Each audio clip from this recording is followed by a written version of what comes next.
La nota roja en la prensa. Acontecimientos que conmocionaron a la sociedad. Esto es Archivos Secretos de Policía. Por rechazar el amor de una mujer poderosa, la familia de un taxista vivió meses de martirio. Esta es la historia de la tragedia de los Palafox.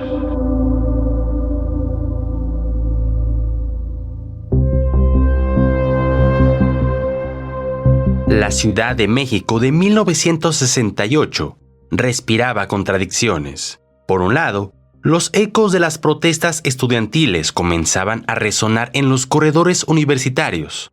Por otro, el gobierno se afanaba en proyectar una imagen de modernidad olímpica. En este caldo de cultivo, donde la opulencia y la miseria se codeaban en cada esquina, operaban ecosistemas de poder paralelos. Uno de ellos giraba en torno a Magdalena Trejo. Magdalena no era simplemente rica, era una institución. Sus influencias se extendían como raíces subterráneas, desde lujosos despachos en la Colonia Juárez hasta los pasillos de la Procuraduría General de la República. Viuda de un magnate del transporte, había usado su astucia de abogada y su frialdad para no solo mantener, sino multiplicar su fortuna. Poseía una flotilla de taxis que surcaba la ciudad como un enjambre de insectos metálicos, y sus edificios de departamentos se alzaban en colonias que empezaban a palpitar con la bonanza económica. Pero a sus 40 y tantos años, una insatisfacción profunda la corroía. El poder y el dinero eran su oxígeno, pero ya no le bastaba. Ramón Palafox Cervantes era su antítesis. A sus 28 años, era la encarnación de una integridad casi anacrónica. Ex policía bancario, su carrera se había truncado por negarse a aceptar una mordida que consideraba deshonrosa. Ahora, como chofer de uno de los taxis de Magdalena, llevaba con la misma dignidad el volante que antes la insignia policial. Era un hombre de silencios elocuentes, de sonrisa escasa pero genuina. Por las tardes, entrenaba judo en un dojo del centro, donde el sudor y la disciplina le recordaban que el cuerpo y el carácter debían templarse por igual.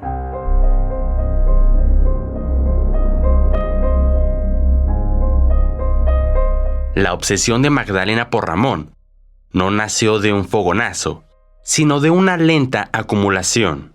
Lo observaba por el retrovisor. No había en él el mínimo servilismo adulón de sus otros empleados, ni la mirada ambiciosa de los hombres que la cortejaban. Había una tranquilidad que la desconcertaba, y por ello la atraía con la fuerza de un misterio por resolver. Una noche de lluvia, después de que Ramón la llevara a una cena de gala, ella decidió actuar. El taxi estaba estacionado frente a su mansión en Las Lomas. La lluvia golpeaba el techo como una percusión insistente. Ramón, apaga el motor.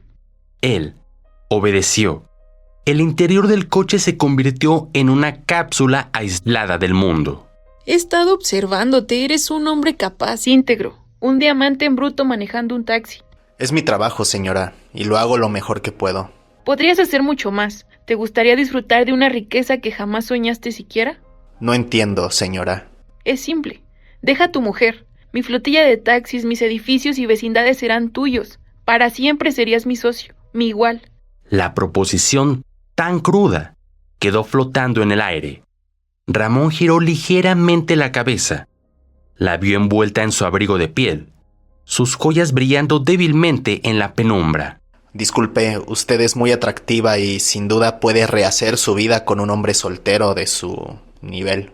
Yo soy recién casado y jamás, escúcheme bien, jamás abandonaré a mi Aurorita por dinero. Ese fue el primer rechazo. Magdalena, acostumbrada a que sus deseos fueran órdenes, sintió una punzada de ira, pero la disimuló bajo una capa de condescendencia. Como taxista serás un hombre modesto toda tu vida. Como mi esposo, conocerás otro mundo, un mundo de lujo, de comodidades, de satisfacciones que ni siquiera puedes imaginar. Realmente tu mujer no importa, Ramón. Tu futuro es lo que vale. Intentó tocarlo. Sus dedos, fríos a pesar del calor de la noche, buscaron la línea de su mandíbula. Ramón se apartó con suavidad firme. Señora, por favor. No soy una mujer de la que haya que compadecerse. No es compasión, es respeto, por usted y por mí. Y si te ofrezco uno de mis edificios, podrías cobrar las rentas, no volverías a trabajar. ¿No te gustaría comprobarlo? Tal vez otro vendería su alma al demonio solo con escuchar lo que usted promete. Pero yo estoy hecho de diferente madera. Nunca me he vendido, ni me venderé. La palabra demonio resonó en el coche. Magdalena retrocedió, herida en lo más profundo de su orgullo. Sus ojos, antes seductores, se enfriaron hasta parecer pedernales. Una dama no perdona tal rechazo, Ramón. Te estoy ofreciendo lo que a ninguno, ¿y tú lo desprecias? Podrías arrepentirte. No me arrepiento, señora. No lo haré. Es mejor hablar claro de una vez que descolorido en 100 ocasiones. La conversación había terminado. Ramón arrancó el taxi y se fue, dejando a Magdalena plantada en la banqueta, bajo la lluvia, sintiendo el peso humillante de su fracaso. La furia, entonces, se transformó en un propósito frío y metódico. Si no podía tenerlo, lo destruiría. Mientras el destino de Ramón se sellaba en el automóvil de Magdalena, a kilómetros de distancia, en un restaurante de Paseo de la Reforma, Pipino Politrón enjabonaba el último plato del día. Originario de un pueblo de Hidalgo, había llegado a la capital con la esperanza de labrarse un futuro. Sus sueños, sin embargo, se habían topado con la cruda realidad de sentirse un simple lavaplatos indocumentado en su propio país, y sobre todo, mal pagado. Su único faro de luz había sido Marta, una hermosa guerrerense que trabajaba como mesera. Durante meses, Pipino había ahorrado cada centavo para invitarla al cine y a comer tacos. Esa noche, después de su turno, la esperó a la salida. El contraste de ellos era brutal. Él, con sus ropas humedecidas y oliendo a detergente. Ella, arreglada para salir, impaciente. Esa noche, Marta terminó su relación con Pipino. Magdalena Trejo no era una mujer que se diera por vencida por una sola negativa. Si no podía comprar a Ramón, compraría a su esposa. Averiguó la dirección de los Palafox y, con el descaro que le daba su posición, se presentó en su casa. Aurora Bonifaz abrió la puerta, sorprendida por la visita de una mujer tan elegante y desconocida. Eres Aurora, ¿verdad? Soy la patrona de tu esposo, Magdalena Trejo. El nombre no le dijo nada a Aurora, pero su actitud, soberbia y posesiva, la puso en alerta. Mira, muchachita, eres demasiado joven y bonita. Puedes conseguir otro esposo con facilidad. Te lo digo claro. Si dejas libre a Ramón, te regalo un edificio de lujo, mi flotilla de taxis o alhajas, lo que quieras. Aurora palideció. La indignación le secó la garganta. ¿Quién es usted? ¿Cómo se atreve a proponerme semejante locura? No necesitas fingir, niña. Soy una mujer muy rica. Repito mi oferta: joyas, edificio y taxis, por la libertad de Ramón.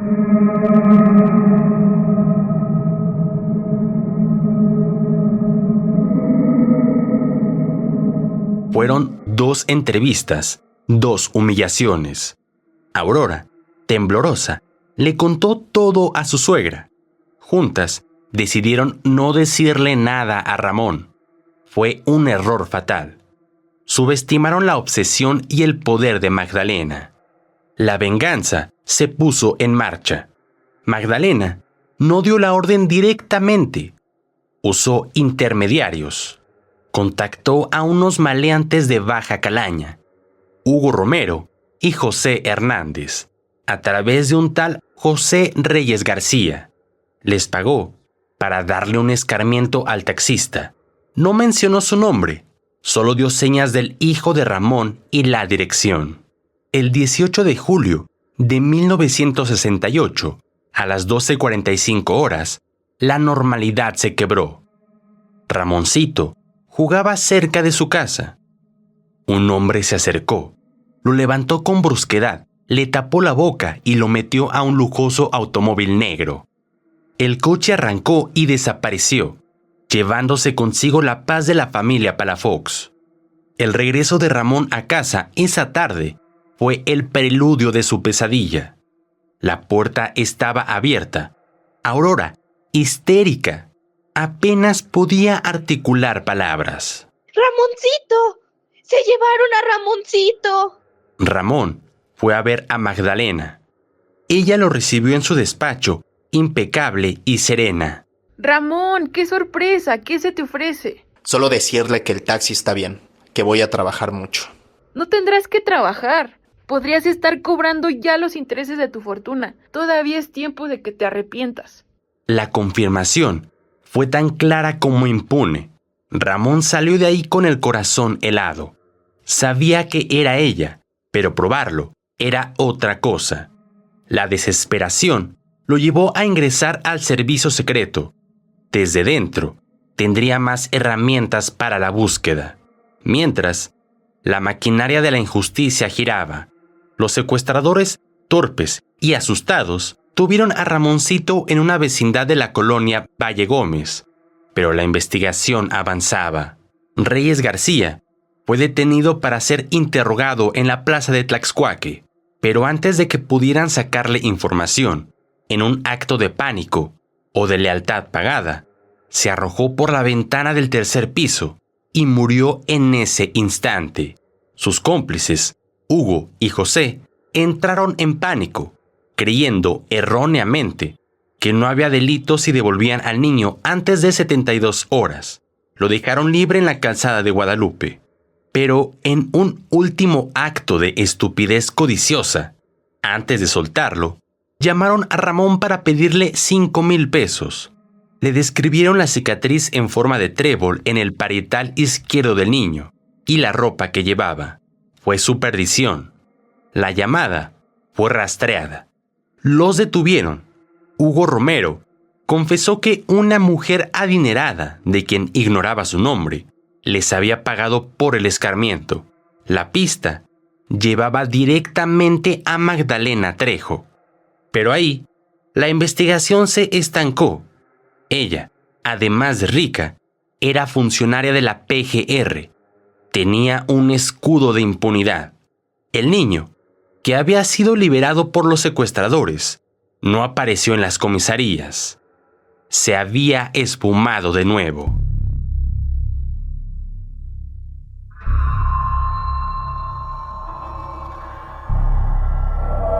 Ese mismo día del secuestro, el destino tejió su red más intrincada. Pipino Politrón, con el corazón hecho trizas tras el rechazo de Marta, había ido a la Basílica de Guadalupe a pedir por un milagro, por una reconciliación imposible. De regreso, caminando por la calzada de Guadalupe, un llanto quebrado llamó su atención. Era un niño solo, desorientado y asustado. Era Ramoncito, recién liberado por sus captores. Pero en la mente de Pipino, herida por el rechazo y la soledad, germinó una idea retorcida. Recordó la mentira que le había contado a su familia sobre tener un hijo con Marta. Aquel niño, Ramoncito, era la respuesta. Era su oportunidad de salvar las apariencias, de llenar ese vacío. No fue a la delegación a entregar al niño. Se lo llevó. Lo llamó Arturo. Primero, intentó dejarlo con su hermana Lorenza en una vecindad de Tacubaya. Pero el niño, traumatizado por el secuestro, era inquieto y por obvias razones tenía un comportamiento distinto a lo que podría llamarse normal. Fue entonces cuando Pipino lo llevó con su hermana Eulalia a San Francisco Bata, un pueblo cerca de Tizayuca, Hidalgo. Eulalia Era una viuda sin hijos que vivía en una casa de adobe con un pequeño solar. Su vida era un monótono transcurrir de días vacíos. Cuando vio a Arturito, algo se quebró dentro de ella, lo abrazó y dio gracias a Dios. Por fin, tenía un motivo para vivir.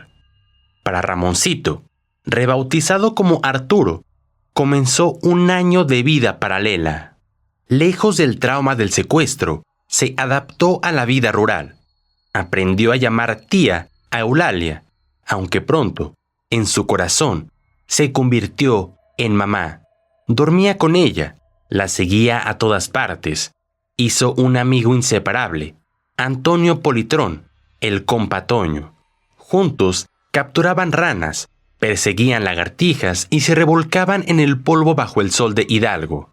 Fue un año de felicidad sencilla y genuina, un paréntesis de inocencia, construido sobre el crimen y la mentira.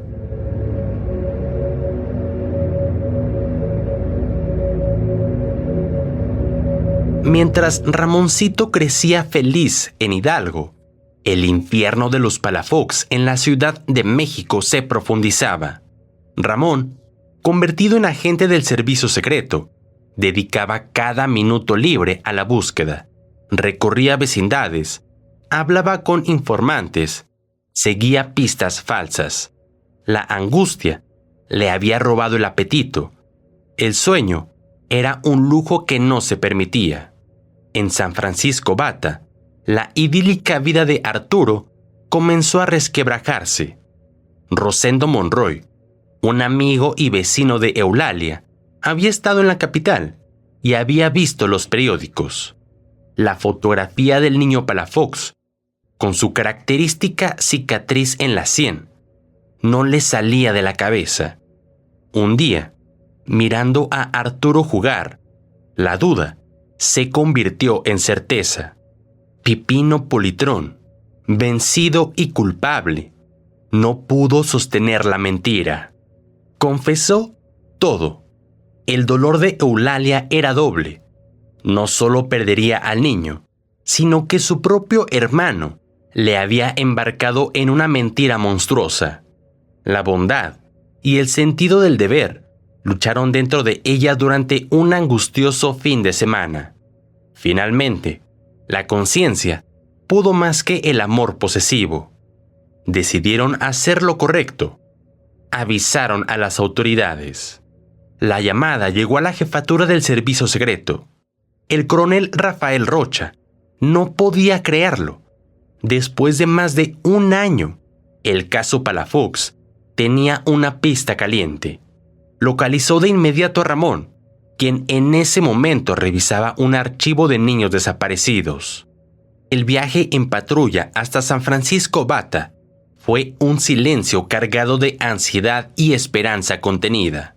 Cuando los vehículos entraron al pueblo, Eulalia, que los esperaba en la puerta de su casa, sintió que el mundo se le venía encima. En un acto final de desesperación maternal, agarró a Arturito. En brazos corrió hacia la nopalera cercana, como si pudiera esconderlo de su destino. La interceptaron. Eulalia, jadeante, con el niño aferrado a su cuello, miró a los agentes. En sus ojos no había maldad, solo el dolor infinito de una madre a punto de ser vaciada. Comprendió que era inútil. Con la mirada, pidió comprensión y con un sollozo dejó ir al niño. Una fuerza misteriosa dobló las piernas de Ramón Palafox. Cayó de rodillas en el polvo del camino. Abrió sus brazos. El robusto detective abrazó por fin a su hijo, mientras murmuraba una plegaria de agradecimiento y perdón. Ramoncito, sin reconocer a aquel hombre que lloraba, gritaba aterrado: ¡Tía! ¡Papi Pipino! La comitiva policíaca emprendió el regreso. El compa Toño lloró la partida de su hermano Arturo. Eulalia, entrevistada en la jefatura, declaró entre lágrimas que el niño jamás había sido maltratado. Los Palafox, en un acto de piedad, permitieron que el niño se despidiera de ella.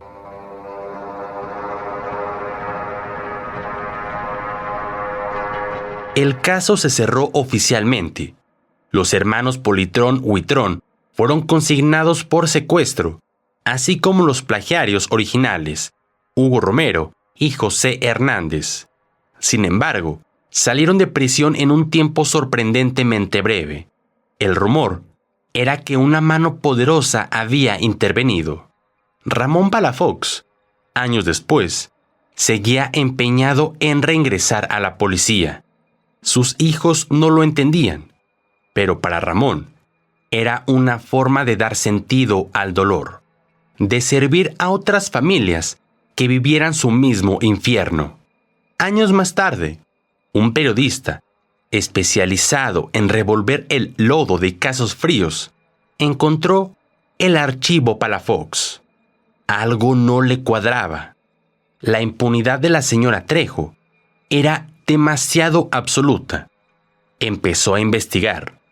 Localizó a Pipino Politrón, ya anciano, viviendo en una pensión de mala muerte en La Guerrero, bebiendo para olvidar a Marta, la guerrerense que seguía siendo su obsesión.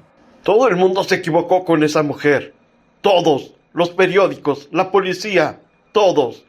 ¿Magdalena Trejo? Trejo no. Ese era el nombre ficticio que usó la prensa para no ser demandada. Para protegerse. Su nombre no era Trejo. ¿Y entonces? Era Treviño. Magdalena Treviño. Y no era solo una abogada con contactos. No trabajaba en la PGR. ¿En dónde? Pipino se inclinó hacia adelante y su próximo susurro, cargado de alcohol y rencor, cambió para siempre la dimensión del caso. Era de la Dirección Federal de Seguridad, la DFS. Las palabras quedaron flotando en la habitación lúgubre. La Dirección Federal de Seguridad. Se trataba de un miembro del aparato de inteligencia y represión del gobierno.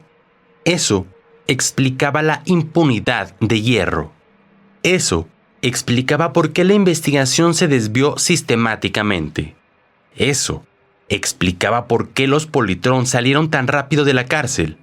No era un simple secuestro por despecho. Había sido un acto de poder. El caso Palafox no había terminado con un reencuentro feliz. Había terminado con la confirmación de la peor de las verdades, que a veces el mal no solo triunfa, sino que lo hace desde el despacho oficial, protegido por las instituciones, y su sombra se alarga, impune sobre toda una nación. La justicia, para algunos, era un lujo que México no estaba dispuesto a conceder.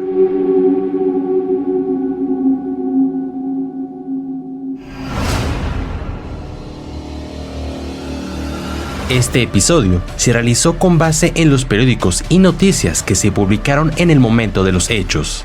No dudes seguirnos como Archivos Secretos de Policía en tu plataforma de audio favorita. Además, puedes encontrarnos como La Prensa OEM en YouTube, donde cada semana hay un nuevo episodio con imágenes exclusivas de la prensa. Déjanos tu opinión sobre esta historia y si tienes algún caso que quieras escuchar, podemos buscarlo.